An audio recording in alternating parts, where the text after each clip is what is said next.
Lorsque je parle du Dieu fidèle, je parle du Dieu capable de prendre des engagements et capable de les honorer.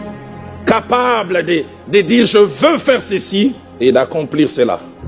Il honore toujours et quoi qu'il arrive, les engagements qu'il prend. Et il est fait pour 3 raisons. La première raison, parce que la fidélité est sa nature. S'il cesse d'être fidèle, alors il cesse d'être Dieu. Il démissionne, or il ne sait pas, il ne peut pas démissionner. Dans Nombre chapitre 23, verset 13, quelqu'un parlant de notre Dieu, il dit, Dieu n'est point un homme pour mentir, ni un fils d'homme pour se repentir. J'aime la version français courant dit, pas un fils d'homme pour se rétracter ou changer d'avis. Ce qu'il a dit, ne le fera-t-il pas? Ce qu'il a déclaré, ne l'exécutera-t-il pas? La deuxième raison pour laquelle il est fidèle, c'est que chaque parole qui sort de sa bouche est accompagnée par lui-même. Il ne la laisse jamais seule. Pour que cette parole qui sort de sa bouche devienne réalité, il accompagne. J'aime dans Jérémie chapitre 1er verset 12, il dit, il veille sur sa parole pour l'accomplir. Ce qui sort de sa bouche, il protège. Parole de vie dit, je veuille à réaliser ce que j'ai dit. La version La Colombe va plus loin en disant, je mets hâte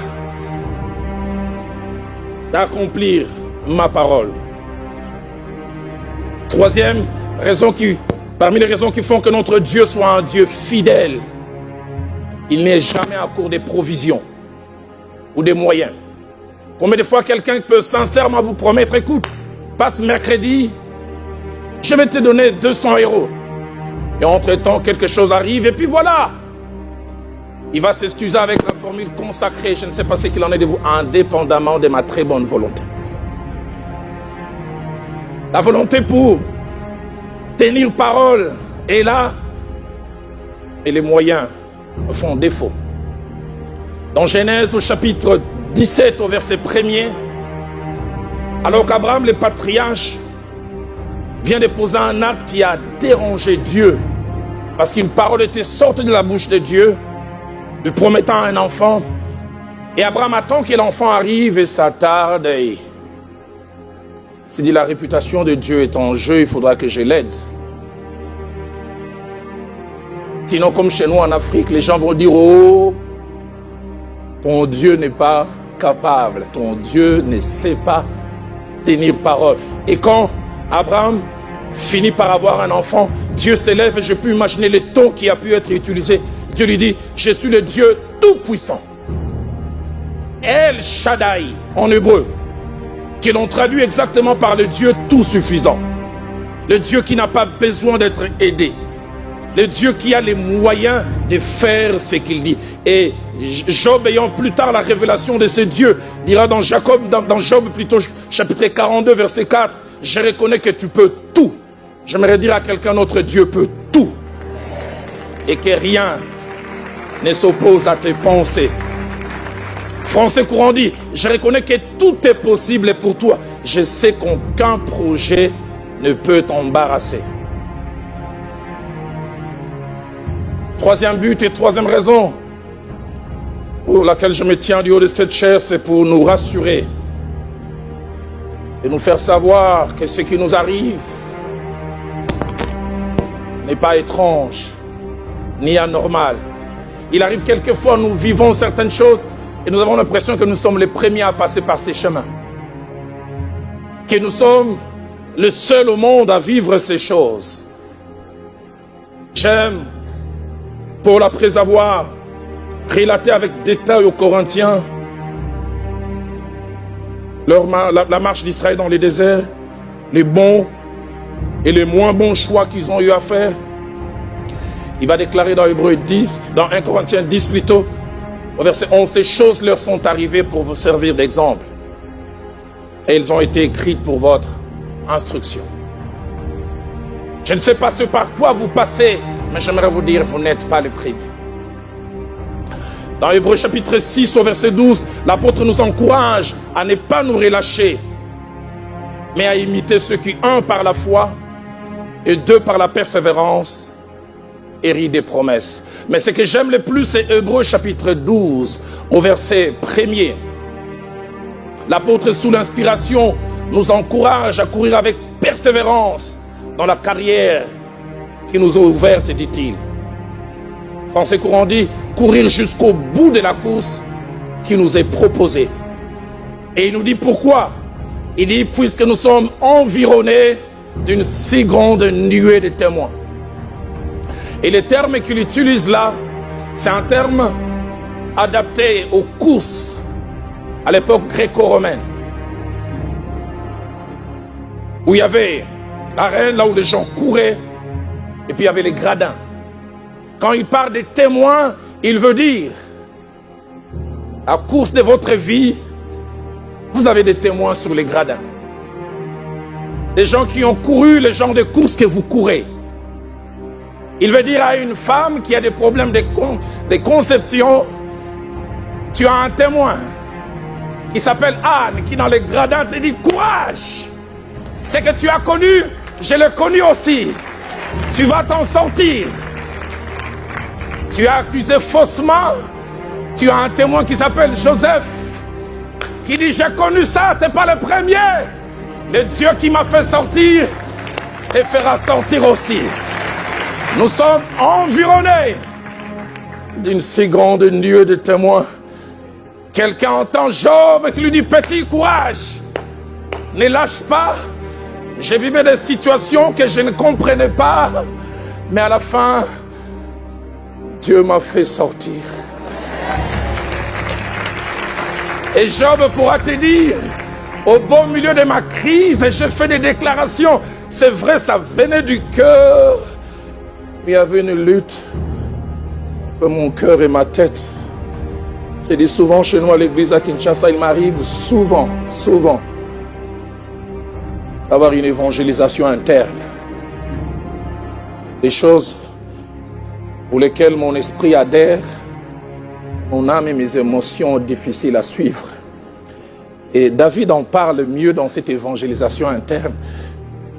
Psaume 42, quand il dit « Pourquoi t'as battu mon âme ?» Espère en Dieu, car je les louerai toujours. Moi, l'esprit, je crois, mais le problème, c'est toi, l'âme. Pourquoi tu t'abats? Et Job pouvait dire aussi, j'ai connu la même situation. Au beau milieu de ma crise, je me suis levé, j'ai dit, mon Rédempteur est vivant. Il se lèvera les derniers. Et il ajoute, mes yeux les verront. Pas ceux d'un autre. Il arrive des fois à vous déclarer la parole de Dieu. Et votre côté réaliste vous dit, ok, c'est bien de déclarer comme ça, mais on va voir. J'aimerais rassurer quelqu'un. Plusieurs avant vous ont connu ce que vous connaissez.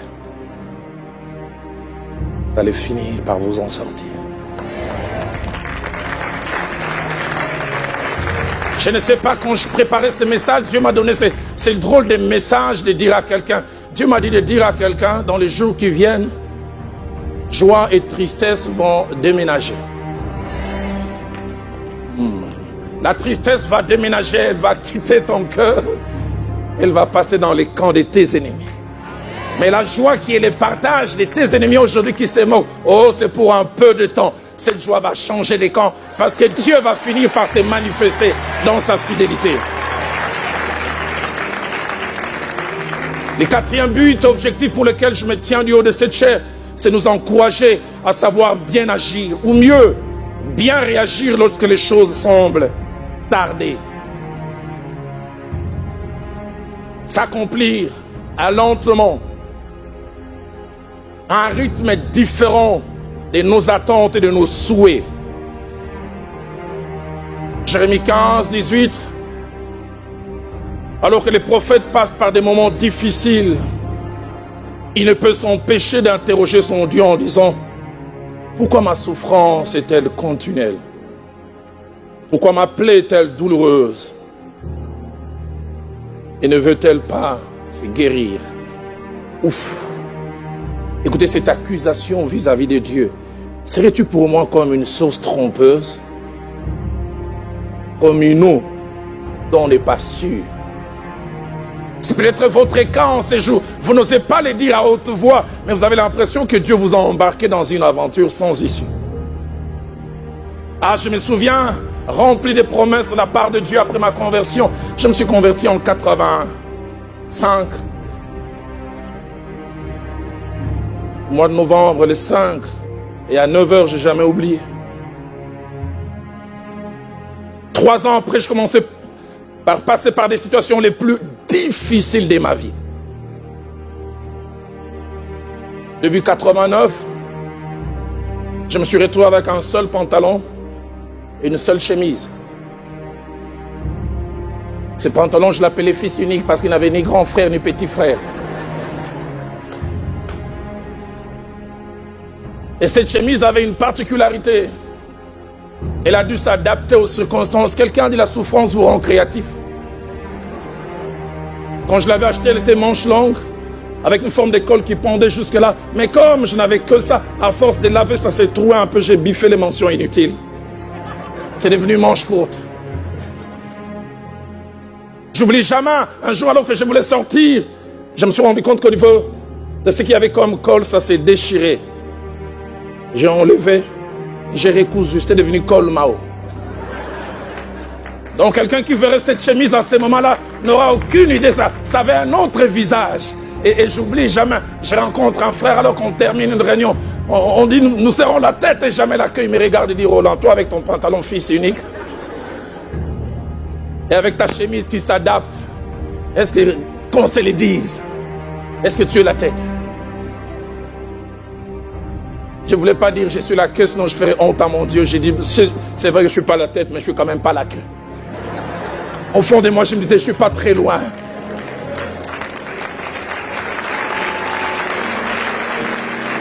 Mais ce n'était qu'un point de passage.